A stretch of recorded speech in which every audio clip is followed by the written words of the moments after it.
नमस्कार दोस्तों, परसों 72वीं बीपीएससी का फॉर्म आ गया और इस फॉर्म को आज से यानी कि 7 तारीख से फिलअप किया जाएगा।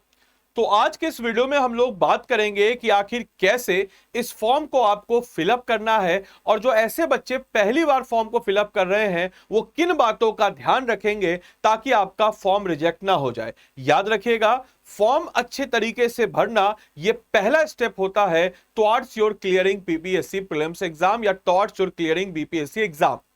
तो चलिए दोस्तों, जानते हैं हम लोग आखिर कि कैसे हम लोग इस 72वीं बीपीएससी के आवेदन और त्रुटि निवारण गाइड यानी कि 72nd बीपीएससी एप्लीकेशन के लिए ब्लूप्रिंट यानी कि संपूर्ण प्रक्रिया स्टेप बाय स्टेप ओटीआर से लेकर के कैसे फॉर्म को फिलअप किया जाएगा, उन सारे पहलुओं को आइए जरा देखते हैं। सबसे पहले मेरे भाई आपको बताते चले कि एक वेबसाइट है, आपको हमेशा इस चीज को इंश्योर करना है कि जो ऑफिशियल वेबसाइट है उस ऑफिशियल वेबसाइट पे आप जाएं। तो ऑफिशियल वेबसाइट के जाने के लिए सिंपल सा आपके पास ब्राउजर होगा। एक और चीज मैं आपको बताते चलूं कि आप जो है फॉर्म को फिलअप कीजिएगा कहां से, तो लैपटॉप से कीजिएगा या डेस्कटॉप से कीजिएगा, जो आपका कंप्यूटर है उससे। फोन से फॉर्म को फिलअप करने की कोशिश नहीं कीजिएगा। अब आप क्या करेंगे, तो बीपीएससी के ऐसे ऑफिशियल वेबसाइट पे जाएंगे। ऑफिशियल वेबसाइट पे जाने के बाद यहां देखिए ऑनलाइन एप्लीकेशन का कॉलम है। इस ऑनलाइन एप्लीकेशन के आप कॉलम पे जाएंगे, ठीक है। जैसे आप ऑनलाइन एप्लीकेशन के कॉलम पे गए तो ऑनलाइन एप्लीकेशन के कॉलम पे जाएंगे तो यहां पे आपसे बोलेगा ओटीआर करने के लिए। ओटीआर यानी कि हो गया वन टाइम रजिस्ट्रेशन।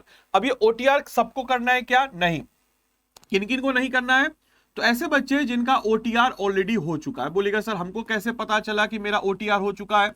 तो ऐसे बच्चे जिन्होंने 71st बीपीएससी का एग्जाम दिया था, ऐसे बच्चे जो अभी हाल ही में बीपीएससी एएसओ का एग्जाम दिए थे, एडीओ का एग्जाम दिए थे, जो पिछले 1 सालों में असिस्टेंट एग्जाम दिए थे, तो पिछले 1 सालों में जिन बच्चों ने एग्जाम दिया था उन बच्चों को ओटीआर करने की जरूरत नहीं, क्योंकि बीपीएससी ने अपना जो नया वेबसाइट लाया है उस नए वेबसाइट पे आपने अगर ओटीआर कर दिया है तो इट मींस कि आपका वन टाइम रजिस्ट्रेशन हो गया। अब जैसे देखिए यहां पे आपका ओपन हो जाएगा। अब या तो आप न्यू रजिस्ट्रेशन कर सकते हैं, जैसे ऑब्वियस सी बात है आप नए बच्चे हैं तो न्यू रजिस्ट्रेशन, और अगर आप पुराने बच्चे हैं तो आपके पास मेल आईडी और उसका पासवर्ड होगा। नहीं पासवर्ड होगा तो फॉरगेट पासवर्ड करके आप ले लीजिएगा। नहीं तो अगर आप मान के चले कि ऐसे जाते हैं तो यहाँ पे आप न्यू ओटीआर करना चाहेंगे तो आपके पास कुछ ऐसा कॉलम आएगा, इस पे आप चले जाएंगे। आप डिजी लॉकर के थ्रू भी लॉग इन कर सकते हैं, या फिर अगर हम बात करते हैं तो डिजी लॉकर के थ्रू भी, या फिर आप डायरेक्टली जो है जाके लॉग इन कर सकते हैं। स्टेप बाय स्टेप देखते हैं। अब फेज 2 में यानी कि जब आप ओटीआर कर लेंगे, ओटीआर कैसे करेंगे हम आपको बताएंगे। फेज 2 में आपको एप्लीकेशन फॉर्म भरना होता है, यानी कि जब ओटीआर कर लेंगे तो आपको आपका यूजर नेम पासवर्ड मिल जाएगा। जो नए बच्चे हैं उनको जनरेट करना पड़ेगा, जो पुराने बच्चे उनके पास ऑलरेडी होगा, आप मेल पे देखिएगा।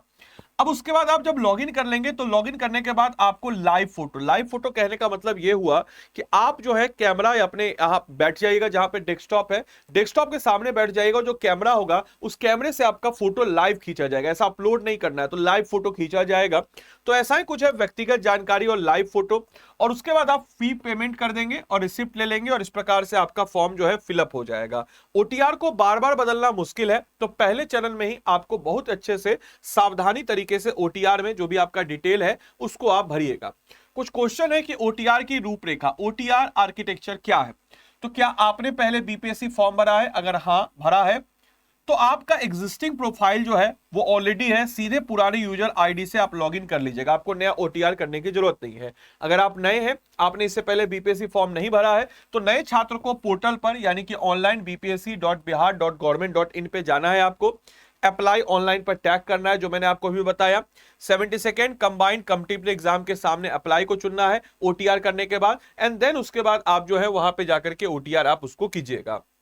दूसरी चीज, ओटीआर पंजीकरण प्रक्रिया कैसे होती है। तो सबसे पहले स्क्रीन और ईमेल यानी कि एसएमएस पर यूजर नेम और पासवर्ड आपको मिल जाता है एसएमएस के थ्रू, या उससे पहले भी आपको क्या करना होता है, तो अपने बेसिक डिटेल को, जैसे आपका नाम, माता पिता का नाम, जन्म तिथि, आधार नंबर दर्ज करना होता है। उसके बाद मोबाइल नंबर और ईमेल आईडी पे आपको ओटीपी आएगा, उस ओटीपी से आपको वेरीफाई करना होता है। तीसरा स्टेप क्या होता है, तो आपको सबमिशन करना होता है। सबमिशन करने के बाद आपके मोबाइल स्क्रीन पर हम कह सकते हैं कि आपके मोबाइल स्क्रीन पे आपका यूजर नेम और पासवर्ड आ जाएगा। और जब यूजर नेम पासवर्ड आ जाएगा तो इस टाइप का आपका यूजर नेम पासवर्ड यहां पे होगा। यहां पे आप क्या करेंगे, तो यूजर नेम पासवर्ड की बात जब हम करते हैं तो ये जैसे इस टाइप का देखिए आ गया, ये वन टाइम रजिस्ट्रेशन है। यहाँ पे अपना मेल आईडी आप डालिएगा, गेट ओटीपी, यहाँ पे मोबाइल नंबर डालिएगा, पासवर्ड डालिएगा, कैंडिडेट नेम, परीक्षा का नाम, वेरिफिकेशन सब कुछ डाल करके यहाँ पे आप न्यू रजिस्ट्रेशन कर लीजिएगा। एंड देन उसके बाद आपको जब यूजर आईडी पासवर्ड मिल जाएगा तो यूजर आईडी पासवर्ड के लिए आपको क्या करना है, तो यूजर आईडी पासवर्ड जब आपको मिल जाएगा तो यहां पर आप अपना यूजर आईडी पासवर्ड जो है ये डाल दीजिएगा। देन उसके बाद आपको दूसरा चरण जो ओटीआर में करना है, इसको आपको ध्यान रखना है कि व्यक्तिगत जानकारी जैसे कि आपका कैटेगरी क्या है, जनरल है, ईडब्ल्यूएस है, ईडब्ल्यूएस है, ओबीसी है, एबीसी है, एससी है, एसटी है, जेंडर क्या है, क्या आप बिहार के अस्थायी निवासी हैं या नहीं है, योग्यता यानी कि एजुकेशन क्लासिफिकेशन क्या है, 10वीं में आपका अंक, 12वीं में आपका परसेंट, ग्रेजुएशन कौन से सब्जेक्ट से आपने पास किया है, ग्रेजुएशन की क्या आपकी एलिजिबिलिटी है उसको लिख देना। उसके बाद लाइव फोटो और हस्ताक्षर यानी कि सही तरीका, देखिए एक और चीज, जब आप लाइव फोटो को करते हैं तो सही तरीका ऐसा है कि बैकग्राउंड जो है बिल्कुल सफेद या लाइट कलर का रखिए, कैमरा बिल्कुल साफ रखिए। एक ये गलत तरीका, इससे आपका फॉर्म रिजेक्ट हो सकता है कि पीछे आपको चश्मा पहन के फोटो नहीं खिंचाना है। ऐसे बच्चे चश्मा पहनते चश्मा पहन के फोटो नहीं खिंचाएंगे। साथ ही साथ डार्क या भारी बैकग्राउंड का प्रयोग नहीं करना है। पीछे आपको लाइट बैकग्राउंड जो है इसको ही रखना है। साथ ही साथ हिंदी और इंग्लिश दोनों में आपका सिग्नेचर जो है इसको आपको अपलोड करना होगा, तो हिंदी इंग्लिश का सिग्नेचर करके स्कैन कर लीजिएगा। सामान्य गलतियां जो बच्चे करते हैं, नाम में स्पेलिंग की गलती, इस चीज को मेक श्योर कीजिएगा कि स्पेलिंग एरर जो है आप नाम में ना करें। 10वीं के मार्कशीट के अनुसार ही अपना नाम, अपने माता पिता का नाम जो भी आपको उसमें मांग रहा है उसको आप 10वीं के मार्कशीट के अनुसार ही बेस मान के लिखेंगे। साथ ही साथ गलत श्रेणी या चुनाव यानी कि कैटेगरी सिलेक्शन एरर यानी कि ईडब्ल्यूएस, एनसी, ओबीसी का चुनाव ध्यान से कीजिए। गलत चयन पे आरक्षण का लाभ जो है आपको नहीं मिलेगा, आप सामान्य वर्ग से चले जाएंगे। साथ ही साथ प्रमाण पत्र की हम कह सकते हैं कि इनवैलिड सर्टिफिकेट डेट, प्रमाण पत्र की जो अमान्य तिथि है ये गलत लोग दे देता है, इसको आपको इंश्योर करना है कि जाति निवास प्रमाण पत्र भरने की अंतिम तिथि से पहले की हो, क्योंकि बाद में जो है बाद में इसमें आपको दिक्कत होती है। अब कौन कौन से डॉक्यूमेंट चाहिए फॉर्म फिलअप करने के लिए, उसके लिए एक वीडियो ऑलरेडी हम बना चुके हैं, वो वीडियो भी आपको आज ही मिल जाएगा, उसके लिए चिंता मत कीजिए, वो वीडियो आपको मिल जाएगा आज ही, तो ये चीज आप कर लीजिएगा। इसके बाद हम कह सकते हैं कि इसके बाद आपको आज रात में आपको 8 बजे वीडियो देंगे कौन कौन से डॉक्यूमेंट चाहिए। इसके बाद हमको क्या करना है कि क्रिटिकल और डेडलाइंस ऑडिट, यानी कि फॉर्म में गलती हो गई है तो फाइनल सबमिशन से पहले उसको सुधार लीजिए, यानी कि फाइनल सबमिशन से पहले आपको बोलेगा बार रीचेक करने के लिए, तो उस रीचेक को आप करेंगे। देखेंगे कि पेमेंट करने से मतलब फाइनल सबमिशन से पहले जो है ऑब्वियस बात उसको आप देख लीजिए कहां पे आपसे गलती हुई, स्पेलिंग को बार बार 2-3 बार मिला लीजिए। देन उसके बाद सबमिट होने के बाद केवल एक सीमित समय के लिए एडिट वीडियो ओपन होता है, तो इसको इंश्योर करेंगे। मैं आपको रिकमेंड करूंगा फॉर्म को समय लेकर के भरिए, फॉर्म को समय लेके भरिए, साइबर कैफे में जाइए, बैठिए, थोड़ा समय दीजिए खुद को, या फिर लैपटॉप से जुगाड़ कीजिए, खुद से समय दीजिए थोड़ा सा। साइबर कैफे के भरोसे, साइबर कैफे के लिए बस आप एक कस्टमर है, लेकिन आपके लिए आपकी पूरी जिंदगी है, तो ध्यान से इस चीज को इंश्योर करेंगे कि कोशिश कीजिए कि फॉर्म को थोड़ा समय से, खुद से समय लेकर के प्यार से 1 घंटा 2 घंटा 3 घंटा लेके फिलअप कीजिए। इसके अलावा अंतिम चेकलिस्ट, यानी कि जो अगर हम बात करते हैं कि आपका अंतिम चेकलिस्ट क्या है, तो ऑब्वियस सी बात है उसके बाद फॉर्म भरने के बाद एप्लीकेशन पीडीएफ को आप सेव कर लीजिए। और चूंकि मेंस के परीक्षा के समय अनिवार्य रूप से आपके लिए बहुत ज्यादा काम लाभदायक होता है। 10वीं और 12वीं और ग्रेजुएशन की मार्कशीट आपको तैयार रखना है, ठीक है। अंतिम तिथि से पहले का जाति निवास प्रमाण पत्र आपके पास मौजूद होना चाहिए। आधार कार्ड आपके पास तैयार होना चाहिए। आधार कार्ड आपके पास नहीं है तो आपको जो है बायोमेट्रिक करना पड़ेगा। साथ ही साथ जो है लाइव फोटो के लिए साफ वर्किंग लैपटॉप और डेस्कटॉप कैमरा जो है ये आप उपलब्ध रखेंगे। बाकी 72वीं बीपीएससी के बाद जब भी हम लोग करते हैं तो इस चीज को आपको इंश्योर करना है। तो अगर हम इसको 5 चरणों का एक मास्टर रोड मैप तैयार करें तो आपको मेक श्योर करना है कि सबसे पहले आपका क्या होगा। तो सर सबसे पहले हम कह सकते हैं कि आपका ओटीआर होता है, वन टाइम रजिस्ट्रेशन जिसको हम बताएं। प्रोफाइल जो होता है ये 6 चरणों में प्रोफाइल जो है आपका बनता है। इसके बाद एप्लीकेशन में आपको जाएंगे, एप्लीकेशन में जाने के बाद आप जो है अपने पद का, यानी कि जो भी पद, यानी कि जैसे आप 72nd बीपीएससी के लिए अप्लाई कर रहे हैं तो 72nd इंटीग्रेटेड बीपीएससी इसमें आप अप्लाई करेंगे। फिर जो दस्तावेज मांग रहा है जिसमें आपको लाइव फोटो सिग्नेचर, इसको अपलोड करेंगे। पेमेंट जो है पेमेंट आप करेंगे, तो इस 5 स्टेप से आपका फॉर्म फिलअप होगा। कुछ चीजें जो मैं आपको बताना चाहूंगा हिंदी इंग्लिश में आपको हस्ताक्षर करना है। इसमें आपको जेपीजी और जेपीईजी फॉर्मेट में ही करना है, तो आपको कहीं से भी मिल जाएगा, कोई भी आपका इमेज हो, आप इमेज को जेपीईजी ईजी फॉर्मेट में आप कर सकते हैं। गूगल में आप सर्च कीजिएगा, आपको मिल जाएगा कि जो भी आपका फॉर्मेट हो। याद रखिएगा 20 केबी से कम का ही मांगता है। पिक्सल जो है 250 से 320 पिक्सल और 150 से 220 पिक्सल जो हाइट है इसका मांगता है, इसको भी दिमाग रखना है। 10वीं का प्रमाण पत्र पीडीएफ फॉर्मेट में मांगता है और 150 केबी से कम का। आई नो कि 150 केबी से कम का होता है तो उसका ब्लर बहुत क्वालिटी हो जाए, लेकिन क्या कर सकते हैं, अब यही पीडीएफ फॉर्मेट मांग रहा है। इसके अलावा आधार कार्ड पीडीएफ फॉर्मेट में मांगेगा 150 केबी से कम का। डोमिसाइल जो है ये भी पीडीएफ फॉर्मेट में मांगेगा 105। 10वां का जो सर्टिफिकेट है ना, खासकर सीबीएसई वाले बच्चों का, जो पहले के उसमें पीला रंग का बहुत बड़ा सर्टिफिकेट, इतना बड़ा सर्टिफिकेट होता है, इतना बड़ा सर्टिफिकेट को इतने साइज में लेना थोड़ा मुश्किल होता है।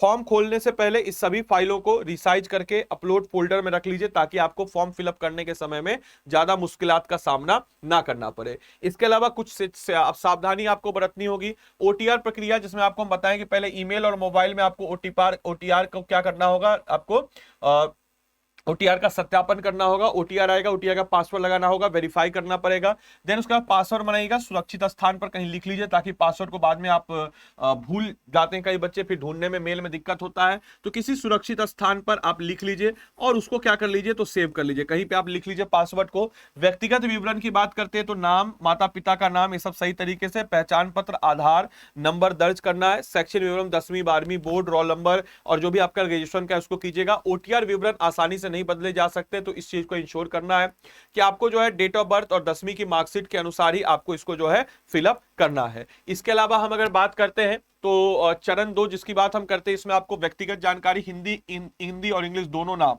याद रखिएगा। इंग्लिश से हिंदी नाम ऑटो ट्रांसलेट होता है, तो दोनों नाम ऑटो ट्रांसलेट हो जाएगा। अन्य जानकारी अगर हम बात करते हैं तो अगर आप देख लीजिएगा, ऐसा नहीं कि ऑटो ट्रांसलेट हो जाए, जैसे कभी कभी होता क्या है कि आपके नाम में जो ट्रांसलेशन है वो थोड़ा सा गलत हो जाता है, तो उसको इंश्योर करेंगे कि आप हिंदी वाला ट्रांसलेशन सही एक बार देख लें। इसके अलावा न्यायालय मामले में परीक्षा से वर्जित विवरण, इसके अलावा अनुभव यदि लागू है तो पता, अस्थाई और जो जहां पे आपको जो आपका कनेक्टिंग है और अस्थाई पता आपका परमानेंट एड्रेस, शैक्षणिक योग्यता, फोटो हस्ताक्षर, लाइव फोटो और दोनों हस्ताक्षर अपलोड, और प्रत्येक चरण को भरने के बाद सेव पर क्लिक करना अनिवार्य है, अथवा डेटा जो है मिट जाएगा। तो याद रखिएगा सेव जो है आपको करना ही करना है। इसके अलावा हम आपको बता ही दिए हैं एक और चीज की, क्या आप बिहार के अस्थायी निवासी हैं, अगर हां तो डोमिसाइल प्रमाण पत्र आपके लिए अनिवार्य है, यानी कि SC ST EWS BC EBC के लिए। ओबीसी के लिए एनसीएल यानी कि नॉन क्रीमी लेयर अपलोड करना आपके लिए कंपलसरी है। इसके अलावा अगर आप बिहार के अस्थायी निवासी नहीं हैं तो आप अनरिजर्व श्रेणी में माने जाएंगे, आरक्षण का लाभ नहीं मिलेगा। जो ऐसे बच्चे जो बिहार के हैं और अनरिजर्व हैं तो उनके लिए तो ये कैटेगरी है ही है। इसके अलावा विवाहित जो महिलाएं हैं, आरक्षण का दावा करने वाली जो विवाहित महिलाएं हैं, उनका जाति एनसीएल प्रमाण पत्र उनके पिता के नाम और पते के निर्गत होना चाहिए, पति के नहीं, क्योंकि ऑब्वियस सी बात है कि अगर वो बाहर चली गई हैं बिहार से तब उनको आरक्षण का लाभ नहीं मिलेगा। इसके अलावा कि अलाउंस यानी कि ग्रेजुएशन पास, फाइनल सर्टिफिकेट या प्रोविजनल सर्टिफिकेट उपलब्ध हो, इस चीज को दिमाग में रखिएगा। अगर ऐसे बच्चे जो ग्रेजुएशन नहीं है, जो third year, third semester, fourth semester पे हैं, या फिर फोर्थ ईयर का बीटेक में 4 साल का होता है, तो फोर्थ ईयर में और आपका ग्रेजुएशन कंप्लीट नहीं हुआ है, तो you are not eligible to fill the form. तो इस चीज को मेक श्योर करना है कि आप फॉर्म को तभी फिलअप कर पाएंगे, तभी आप फॉर्म को फिलअप कर पाएंगे जब आपके पास ग्रेजुएशन का सर्टिफिकेट हो। तो याद रखिएगा क्या क्या भरना है, बोर्ड, यूनिवर्सिटी, पासिंग वर्ष, कुल अंक, प्रतिशत, सीजीपीए, 10वीं का 12वां महीने, 12वीं का आपके 24 महीने और ग्रेजुएशन का 36 से 48 महीने का जो भी है उसको करते हुए आपको फिलअप करना है। लाइव फोटो हस्ताक्षर यानी कि सेटअप ऐसे करें कि लैपटॉप, वेबकैम और साइबर कैफे के लाइव कैप्चर अनिवार्य है, याद रखिएगा कहीं ना कहीं से आपको फिलअप करना है। कैमरे कोशिश कीजिएगा कि आप खुद से इस काम को करें, क्योंकि साइबर कैफे के लिए सिर्फ और सिर्फ आप एक कस्टमर हो सकते हैं, लेकिन आपके लिए पूरी जिंदगी है ये है। पोस्टर में कैमरे के सामने गर्दन सीधी रखिएगा, चश्मा अगर आप पहनते हो चश्मा खोल लीजिएगा कुछ इस टाइप से, फिर उसके बाद आराम से करके उसको खिंचवाइएगा। देन उसके बाद हम लोग अगर बात करते हैं तो आपको निषेध चश्मा या टोपी पहनना अनिवार्य नहीं है, सेव एंड मतलब अनिवार्य नहीं, मतलब निषेध है, बैन है, नहीं खींचिएगा, रिजेक्ट हो जाएगा। और प्रोफाइल पूरा होने पर इसको आप लॉक कर दीजिएगा। देन उसके बाद फाइनली जो है आप पेमेंट कर दीजिएगा। एप्लीकेशन और पोस्ट सिलेक्शन यानी कि ऑब्वियस सी बात है, अगर आप मेंस वाले में कर रहे हैं तो पोस्ट सिलेक्शन का भी होता है। यहाँ पे अगर हम बात करते हैं तो यहाँ पे हम अगर बात करते हैं तो यहाँ पे आपको जन्म तिथि सत्यापन के लिए 10वीं का सर्टिफिकेट नंबर, तारीख दर्ज कीजिएगा। अपनी पसंदीदा पोस्ट मतलब कि कौन सा, जैसे मान के चले सिविल सर्विस एग्जाम है उस पर टिक कर दीजिएगा। अभी जैसे सीडीपीओ है, अगर आप एलिजिबल है तो सीडीपीओ पे टिक कर दीजिएगा। अगर आप फाइनेंशियल ऑफिसर के एलिजिबल है तो उस पर भी टिक कर दीजिएगा। देख लीजिएगा, क्योंकि इंटीग्रेटेड बीपीएससी है तो जो भी होगा उसमें आपका हो जाएगा। सामान्य छात्रों के लिए कोई सीमा नहीं है। सरकारी कर्मचारियों के लिए अधिकतम जो है 3 प्रयास अभी कहेंगे, हालांकि अब इसको कहा जा रहा है 1 प्रयास के लिए भी, तो इस चीज को भी इंश्योर करना है। इसके अलावा मैनुअल की बात करते हैं तो 10वीं आईडी डोमिसाइल आरक्षण पीडीएफ आपको अपलोड करना है। सभी फाइलें 150 केबी से कम होनी चाहिए, इस चीज को इंश्योर करना है। फिर उसके बाद आपको या एक ऑप्शन 2 ये भी है कि आप डिजी लॉकर से कनेक्ट कर सकते हैं। डिजी लॉकर में आपका ऑलरेडी अगर अपलोड है तो वहां से वेरीफाई करके वो अपने आप पे अपलोड कर लेगा। अंतिम चरण यानी कि एक दूसरा लाइव फोटो कैप्चर करना अनिवार्य होगा, जो लास्ट में होगा उसको आप फोटो को कैप्चर करते हैं। फोटो को कैप्चर करने के बाद आपके समक्ष जो है पेमेंट का ऑप्शन आएगा, और पेमेंट जो है स्टेप 5 में आपका पेमेंट और ग्रीवांस यानी कि सबमिट एंड पे फी पे क्लिक कीजिएगा। 100 रुपया प्राइस रखा गया है, तो 100 रुपया में आप इस फॉर्म को फिलअप कीजिएगा। घबराए नहीं, अगर कोई गलती हो गया है तो यहाँ पे आपको ग्रीवांस पोर्टल जो है ये भी मौजूद होता है लास्ट में फॉर्म भरने के बाद। तो कोई अगर ग्रीवांस पोर्टल यानी कि कोई अगर आपको समस्या है तो यहाँ प्रोफाइल के अंत में अनुरोध कर सकते हैं त्रुटियां सुधार के लिए, और वहां से आपको जो है रिप्लाई जो है मिल जाता है, जनरली देखा गया है। तो इस टाइप से आप फॉर्म को फिलअप कीजिएगा। अंतिम जांच सूची जो फाइनल चेकलिस्ट आपको क्या करना है कि क्या ओटीआर का विवरण 10वीं की मार्कशीट से 100% मेल खाता है, अगर नहीं खाता है तो उसको एडिट कीजिए, मेल आपको खाना अनिवार्य है। क्या आरक्षण जाति प्रमाण पत्र सही अधिकारी से निर्गत है और सही टाइम का है, उसको देख लीजिएगा। सभी पीडीएफ 150 केबी से कम और पढ़ने योग्य हो, ब्लर ना हो। क्या प्रोफाइल के हर चरण पर सेव बटन दबाया है आपने, अगर हां तो आप फॉर्म फिलअप कीजिएगा। शुभकामनाएं, तकनीकी तनाव को छोड़िए, और ऑब्वियस सी बात है कि 26 जुलाई को जो आपका परीक्षा है इसके ऊपर आपको ध्यान रखना है। ध्यान से इस वीडियो को देखिएगा, एक एक चीज को समझिएगा, क्योंकि फॉर्म भरना ही क्या कहते हैं कि किसी भी परीक्षा को निकालने से पहले का पहला स्टेप जो होता है ये फॉर्म भरना ही होता है। इसके अलावा आप फॉर्म अच्छे से भरेंगे, और अच्छे से फॉर्म भरना ही इंपॉर्टेंट नहीं होता है, अच्छी तैयारी भी इंपॉर्टेंट होती है। तो आप कहीं ना कहीं से जरूर पढ़ रहे होंगे, या तो ऑनलाइन पढ़ रहे होंगे, ऑफलाइन पढ़ रहे होंगे, किसी कोचिंग में पढ़ रहे होंगे, हमसे पढ़ रहे होंगे, किसी अन्य टीचर से पढ़ रहे होंगे। लेकिन याद रखना है कि आपको इस आखिरी के दौर में जो बचा हुआ हमारा 80 दिन है, इस दौर में आपको मेक श्योर करना है कि आप मैक्सिमम से मैक्सिमम एमसीक्यूज टॉपिक वाइज करें। और इसीलिए मैं आपको बताता हूं कि आप कहीं भी पढ़ रहे हो, ऑनलाइन ऑफलाइन, किसी भी कोचिंग संस्थान में, किसी भी टीचर के अंतर्गत सेल्फ स्टडी भी कर रहे हो, तो आपके पास ये बैच जरूर होना चाहिए जिसका नाम है सारथी बैच। अब ये सारथी बैच क्यों इंपॉर्टेंट है, क्यों रिलेवेंट है, क्योंकि सारथी बैच में आपको प्रैक्टिस, एनालिसिस और रिवीजन ये तीनों चीजें मिल जाती है। साथ ही साथ आप अगर मेरा कोड लगाते हैं तो मेरा आपको मेंटरशिप भी मिलता है। अब मेरा मेंटरशिप का मतलब क्या है, इस बैच में पहले आपको 5000 एमसीक्यूज के मार्फत से जितने भी हमारे टॉपिक्स हैं उन सारे टॉपिक्स को आपको कवर अप कराया जाएगा। साथ ही साथ हर टॉपिक का आपको क्रक्स मटेरियल मिलेगा। मंथली करंट अफेयर जो मैगजीन है ये आपको मिल जाता है। अगर आप आदि लाइव कोड का इस्तेमाल करके इस बैच को लेते हैं, याद रखिएगा आदि लाइव कोड का इस्तेमाल करके अगर आप इस बैच को लेते हैं तो मैं आपको इस मेंटरशिप ग्रुप में भी जोड़ूंगा, जो मेरी तरफ से एडिशनल आपको दिया जा रहा है। इसमें बेसिकली हम हर रोज का होमवर्क आपको देंगे, जिसको हम शुरू कर चुके हैं, डे 1 डे 2, कहीं देर ना हो जाए इस चीज को इंश्योर कीजिएगा। हर टॉपिक का आपको हैंड रिटेन नोट्स जो है हम आपको प्रोवाइड करेंगे, जो मेरे द्वारा बनाया गया था हैंड रिटेन नोट्स, और उसको हम थोड़ा अपडेट करते हुए 72nd BPSC prelims point of view से आपको देंगे। याद रखिएगा प्रीलिम्स के पॉइंट ऑफ व्यू से सिर्फ देंगे, मेंस के पॉइंट ऑफ व्यू से नहीं देंगे।